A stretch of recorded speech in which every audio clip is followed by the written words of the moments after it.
Iran की तरफ से यूएई पर जो हमले किए गए हैं, आप इन्हें किस तनाजुर में देखते हैं और सर इसके कॉन्सिक्वेंसेस क्या होंगे? पहली बात तो यह है कि आजकल कुछ पता ही नहीं चलता, ऐसे फॉग ऑफ वॉर कहते हैं। उन्होंने कहा हमले किए हैं, ईरान कहता है हमने नहीं किए। अब मुझे क्या पता कि क्या हकीकत है, इसराइल ने तो नहीं कहीं कर दी है, कुछ समझ नहीं आ रही।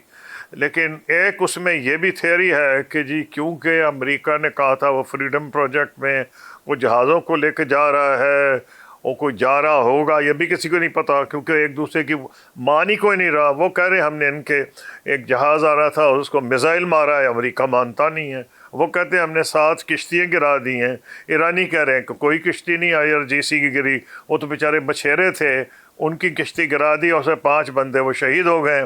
तो जब आपके पास इल्म ही कोई ना हो कि सच क्या है झूठ क्या है, फॉग ऑफ वॉर में जो होता है, तो कुछ अंदाजे ही लगाने पड़ते हैं। ये बात तो क्लियर है कि UAE और ईरान के ताल्लुकात बहुत ख़राब हैं, कशीदा हैं, और ये अफसोसनाक बात है, क्योंकि जो बदतरीन नतीजा निकल सकता है और जो इजराइल की शायद ख्वाहिश होगी वो ये निकल सकता है कि अरब में लड़ पड़े, अरब और मुसलमान आपस में, अरब और अजम दोनों मुसलमान आपस में लड़ पड़े।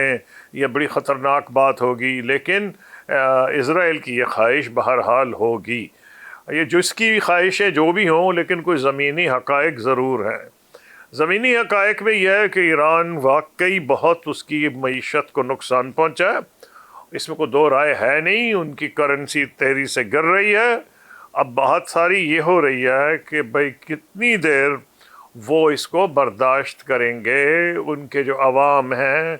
अब इसके ऊपर हर किस्म की बहस की जा रही है, तो मैं समझता हूँ इसका कोई जवाब डेफिनेटिव नहीं दिया जा सकता, कुछ अंदाजे लगाए जा सकते हैं। बिल्कुल सही। महमूद कसूरी साहब, ये जो डोनाल्ड ट्रंप की तरफ से इस पूरे क्योस में ये फ्रीडम प्रोजेक्ट का आगाज़ किया है और कहा यह जा रहा है कि अगर ईरान की तरफ से कोई भी हमला होता है इस पर, तो ईरान को मुकम्मल तौर पर तबाह कर दिया जाएगा। सर, ये इस क्योस में इस फ्रीडम प्रोजेक्ट का जो लॉन्च करना, फिर कहा यह जा रहा है कि इसमें रिक्रूटमेंट भी होगी, सर ये कितना बड़ा आप मिस कैलकुलेशन कितनी बड़ी आप समझते हैं अमेरिका की तरफ से, या ये सोची समझी एक साजिश है?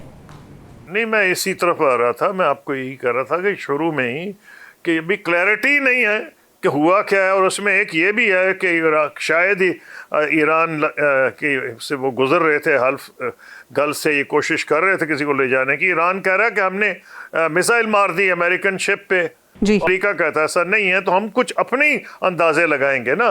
मैं उस तरफ आ रहा था। दुनिया ये पोस्चरिंग में जो मर्जी क्या, और ऐसी ज़बान कि खुदा ना करे कि उसको हस्ती उसकी ख़त्म कर दी जाएगी। ये तो बड़ी अजीब व गरीब, लेकिन वो ज़बान रोज़ यूज़ करते हैं, सिविलाइजेशन ख़त्म हो जाएगी। ये उनका शायद तौर तकल्लुम है, मैं क्या कह सकता हूँ उसमें। लेकिन एक बात क्लियर है कि गुर्बत भी बढ़ रही है ईरान में, लेकिन देखना यह है कि अवाम ईरान के और हुकूमत ईरान की, अवाम अमेरिका के और हुकूमत अमेरिका की, इनमें पेन थ्रेशोल्ड किसका ज़्यादा है? सही। जो लंबा थ्रेशोल्ड है, जो ज़्यादा पेन बर्दाश्त कर सकता है, वो उसमें ये टेस्ट ऑफ नर्व्स है।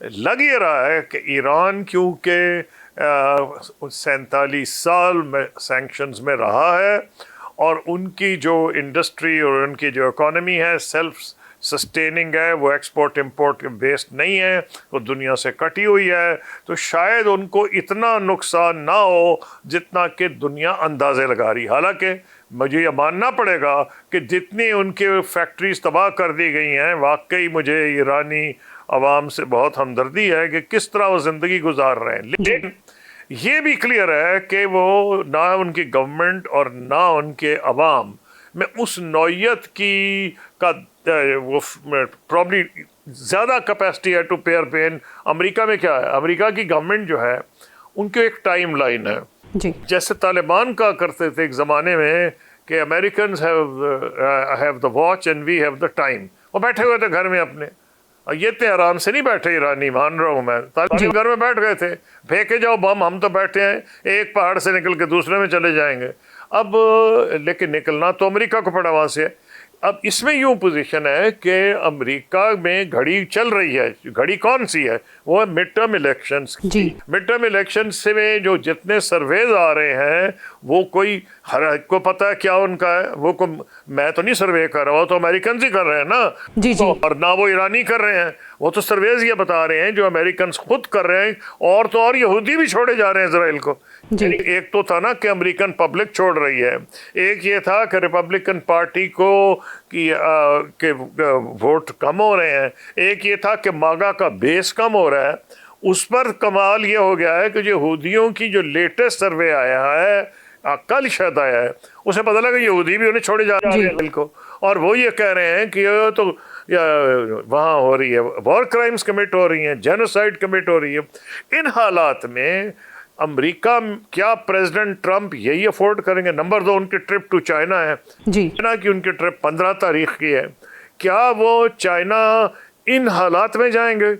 मैं फॉर्मर फॉरेन मिनिस्टर, जब हम बस ये हमेशा एजेंडा सेट करते थे, जी। जहाँ मैं जाता था हमारा एजेंडा सेट होता था, हमारी प्रायोरिटीज होती थी।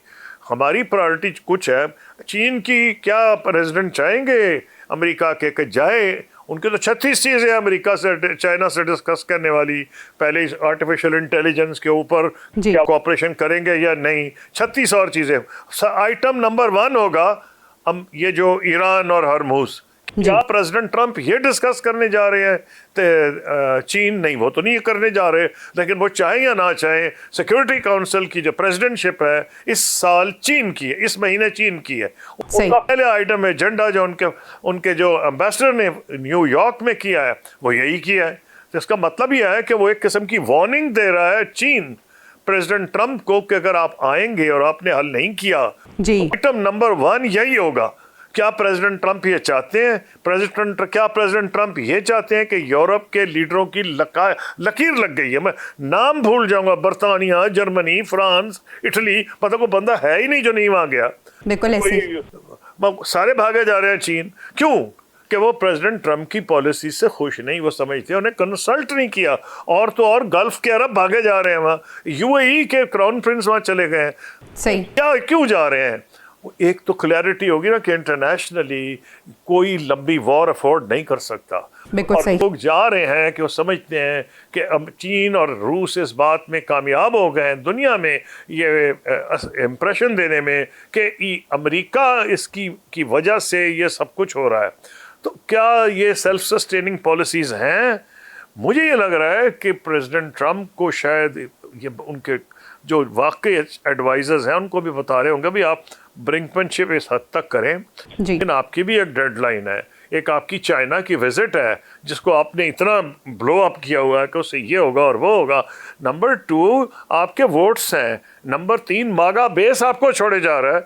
तो मेरा नहीं ख्याल है इतना आसान है कि ये बस फूक मारेंगे और सारी कहानी ठीक।